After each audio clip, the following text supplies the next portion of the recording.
Once again, we find ourselves at 0 days since our last water break. I know, the question on everyone's mind today has to be, what is the city doing about this?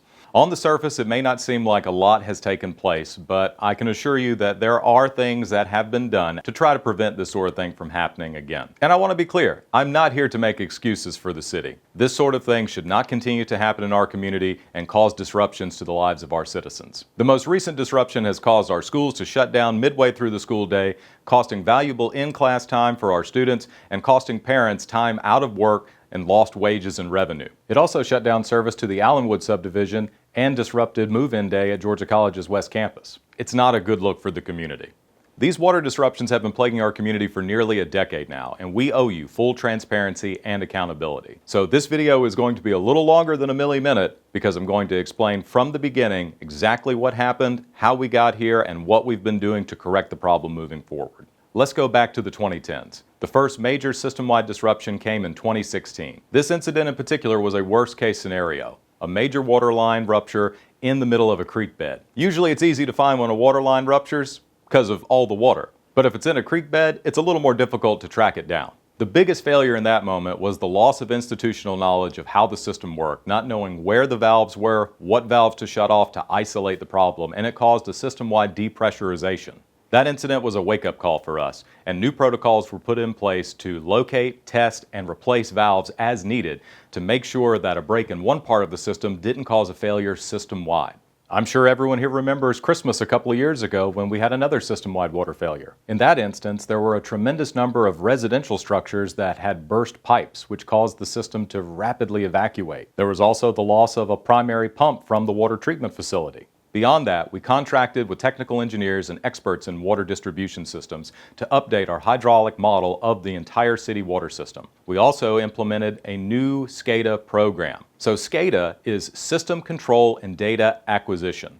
This is like a smart monitoring service for the entire water system. It allows us to turn on pumps remotely, to shut off valves, to be able to check the levels of water in different tanks all throughout the distribution network. And with this upgraded system in place, we are now better able to respond before an issue becomes a system-wide problem. Since the implementation of the new SCADA system, it's already saved us from 2 larger system-wide shutdowns and has kept those problems isolated just to the area around the break.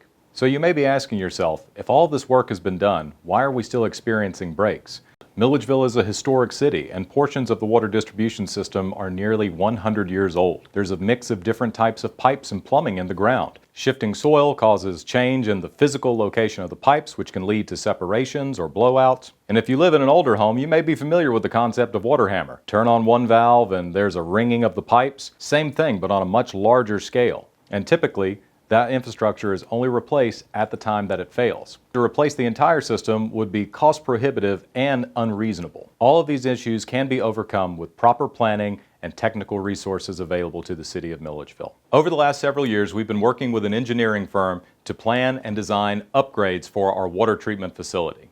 This program actually began back in the late 2010s and was delayed partially by COVID. The final engineering has been completed, the plans are available, and we are ready to borrow the funds necessary through municipal revenue bonds to complete this major overhaul of the entire water treatment facility.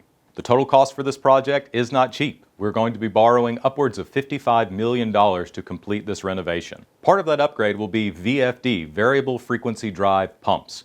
The older style of pump is either on or off, either nothing or full blast.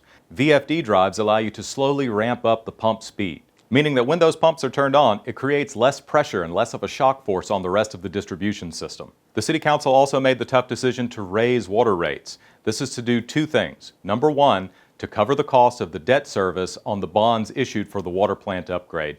Number 2, to provide an additional $1 million per year to replace distribution infrastructure. There are some planned repairs that are already on the calendar. The upgrades to the water plant should begin just as soon as the bonds are issued. That's what's already been done. Now, what else could we be doing? If you have a water system, there will be breaks, but that doesn't mean that we can't take steps to mitigate the impact of these events, especially as they pertain to our public schools, our hospitals, and other vital areas in the community. Adding redundant loops to these particular areas help to lessen the impact that affects all of Milledgeville and residents of Baldwin County. You shouldn't have to worry about taking time out of work to pick up the kids from school or canceling a surgical procedure because the city can't provide adequate water. Those sort of upgrades could be done much more efficiently with collaboration from other stakeholders in the community. I would love to welcome Georgia College and the Baldwin County Public School System to the table with the city to determine how we can make sure that a small break doesn't shut down services entirely. And if elected mayor, this will unquestionably be priority number one. In addition to physical infrastructure upgrades, I also think we've got to do a better job of communicating these issues to the people that are affected by it. The first notification I received about this break actually came from Georgia College. There are systems available and systems in place in this community that are more effective at communicating when an issue comes up than using Facebook. Fixing our water system isn't going to be glamorous, but it is fundamental to the safety and prosperity of this community, and that's why it's priority number one. I do want to take this time to thank the men and women who are part of our public utility services that were in the trenches yesterday, literally taking care of this repair. The restoration of services was quick, but we have to stop it from happening in the first place, and that's part of the platform for building a better Milledgeville.